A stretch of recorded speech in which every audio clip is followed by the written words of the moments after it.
비트코인 가격이 연일 급락하고 있는 가운데 투더문코인과 여러분은 조정이 언제까지 이어질 것인지 생각해봐야 하는데요. 5일 비즈니스 인사이더에 따르면 글로벌 외환 거래업체 FX프로는 비트코인 지지선이 차례대로 무너지고 있는 점을 지적하며 향후 5만 달러 초반까지 추락할 가능성이 있다고 경고했습니다. 이날 알렉스 콥시케비치 FX프로 수석 전략가는 고객들에게 보낸 서한에서 비트코인 가격이 200일 이동평균선 아래로 떨어지며 추가 하락 가능성이 더 커졌다고 설명했는데요. 그는 마운트 곡스 채권 상환과 독일 정부의 매각 이슈가 비트코인 가격에 하방 압력을 가하고 있다면서 지지선을 지켜내지 못할 경우 더 큰 규모의 조정이 발생할 것이라고 밝히며 또한 비트코인 50일 이동평균선을 기준으로 분석했을 때 지난 2월에 발생한 조정장 가격인 5만 1,500달러까지 떨어질 확률이 65,800달러 지지선까지 오를 확률보다 더 크다고 덧붙였습니다. 이와 관련해 월가에서 차트 분석 달인으로 불리는 KT 스톡턴 페어리드 스트래티지 설립자도 비트코인 주요 지지선인 6만 달러가 붕괴된 시점에서 향후 낙폭이 5만 1,500달러까지 확대될 가능성이 크다고 평가했습니다. 또한 암호화폐 거물로 알려진 마이크 노보그라츠 갤럭시 디지털 CEO도 비트코인이 장기적인 상승 사이클에 진입하기 전에 5만 달러까지 추락할 것으로 내다봤는데 비트코인 가격은 전일 대비 5.40% 급락한 54,791달러에 거래 중입니다. 과연 우리의 비트코인의 향방은 어떻게 될까요? 방금 보여드린 자료는 바이낸스의 최근 알트코인들 상승률인데요. 투더문코인은 기본 1에서 20% 많게는 54%까지 나와준 상승을 보며 타이밍만 잘 잡으면 데드캣 바운스를 통한 수익 상승도 기대해 볼 만하다고 생각합니다. 조정이 크게 오더라도 이런 데드캣은 어느 정도 도와줘야 계좌에 평화가 올 텐데 말입니다.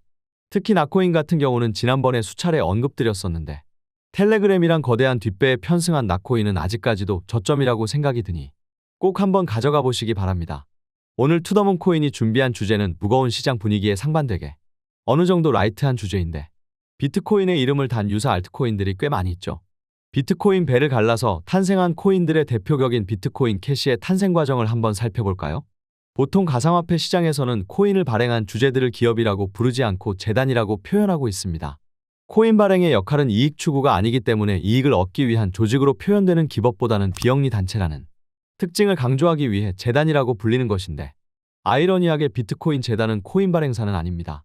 단순히 비트코인을 보호하고 개발 촉진에 나서는 미국의 비영리법인인데 재단에 가입한 회원들은 회비와 다른 기업의 후원들을 지원받아 2012년부터 운영되고 있습니다. 같은 목적을 가진 사람들이 특정 집단을 만들어낸다고 해도 시간이 지나면서 서로 의견 충돌이 생기고 목표하는 바는 각자 달라질 수 있겠죠? 이더리움 초창기 멤버였던 찰스가 의견이 맞지 않아 이더리움 재단에서 제 발로 나온 것이 그런 예입니다. 2015년 비트코인 재단 회원이었던 올리버 얀센스는 비트코인 개발팀이 비트코인 재단 경영에 권한을 가지는 것은 위험하다고 주장하며 커뮤니티의 지지를 받아 재단의 신임 이사회 멤버 선출이 된 일련의 사건이 있었는데요.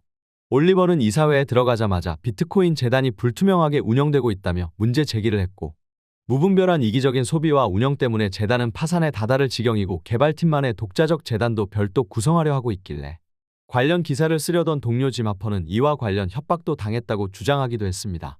비트코인 재단의 핵심 개발자였던 게빈 안드레센은 사토시와 함께 비트코인을 개발하고 재단을 설립한 초기 멤버로 비트코인 회원들에게는 성역과 같은 존재였는데 올리버의 이런 공격적인 주장들은 비트코인 재단 실세였던 핵심 개발자 게빈에게 올리버가 힘싸움을 거는 것으로 미루어 볼 수 있었는데요. 굴러온 돌이 박힌 돌 밀어내는 상황이 온 겁니다. 재단 측은 진행하고 있는 프로그램 규모를 줄이고 비트코인 코어 개발팀의 지원을 집중하면서 긴축 재정을 하고 있을 뿐이라고 반박했는데요. 비트코인은 때 아닌 집안 싸움에 재단이 폭파되어 가루가 될 수 있다는 우려로 400달러인 시절 200달러로 50%나 떨어지는 상황을 초래했었는데요. 재단 측의 설명에도 지속적인 올리버의 공격에 재단의 명성이 훼손되었다며 그의 논리에 불만을 품은 회원들이 많아졌고 올리버를 이사회에서 퇴출시켜버림으로써 일단 사건이 일단락됐는데 참고로 게빈은 추후 비트코인 성능을 개선한 비트코인 XT를 개발하면서 2016년 재단에서는 물러났습니다. 비트코인은 탈중앙화지만 비트코인을 주도하는 세력은 크게 둘로 나눌 수 있는데요. 서구를 중심으로 한 개발자 집단 비트코인 코어와 중국을 중심으로 한 채굴자 집단 비트코인 얼리미티드로 나뉩니다. 여기서 비트코인 코어가 재단이라고 봐도 무방합니다. 비트코인은 해시파워를 만드는 채굴자들과 비트코인 코어 진영이 다수결의 투표로 통해 보완돼 가고 있었는데 이번엔 이 두 집단의 싸움이 일어나 비트코인이 30%나 급락하는 사건이 있었습니다. 2017년 처리 속도 개선 업그레이드를 두고 의견이 극명하게 나뉘었기 때문인데요. 보안성을 높이기 위해 무차별 디도스 공격의 안전한 블록 크기인 1MB로 제한했었는데 대신에 한 블록당 2100건 정도의 거래만 담을 수 있다는 비확장성, 비싼 수수료, 느린 컨펌 문제는 늘 존재했었고, 비트코인 이용량이 늘어나면서 거래 수용이 한계에 다다르게 되었고, 비트코인 코어 측은 기존의 블록체인을 당장 건들지 말고 블록 크기를 1MB에서 서서히 보완해가는 소프트 업그레이드를 하자고 했습니다. 그게 바로 세그윗 업그레이드로 트랜잭션 서명을 별도 분리 저장하는 방식입니다.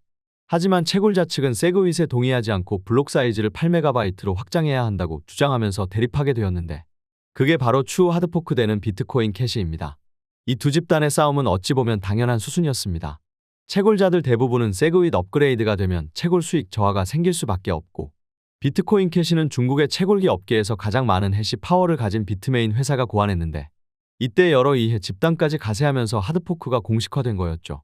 참고로 비트메인 회사의 CEO가 우지안이었는데, 비트메인에서 비케를 최초에 고안했다는 이유로 지금까지도 비케의 아버지로 불리고 있습니다.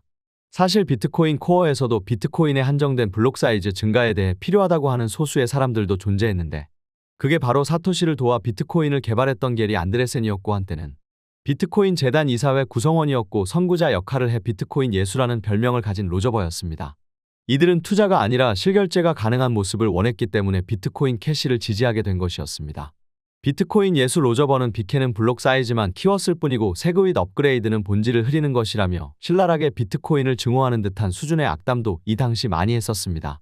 결국 비트코인은 2017년 8월 1일 반강제적으로 하드포크되어 비트코인 캐시가 탄생하게 되었는데, 비트코인 보유자들은 1:1 비율로 비트코인 캐시를 에어드랍 받았고, 비트코인 코어 집단의 이념을 따르던 일부 거래소들은 비트코인 생태계를 망치는 처사라며 비트코인 캐시를 도태시키기 위해 처음엔 에어드랍 지원을 하지 않겠다고 했었습니다.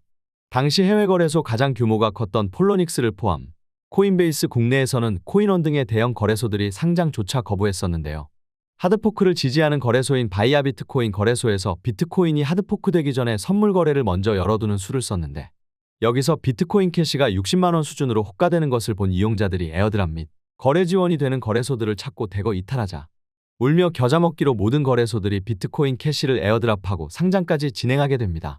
당시 시장 투자자들은 비트코인 가격의 20%가 비트코인 캐시의 가격으로 적절하지 않을까라고 말하기도 했습니다만, 아직까지는 좀 부족한 모습을 보여주고 있고 등락폭도 큰 편이라고 생각합니다.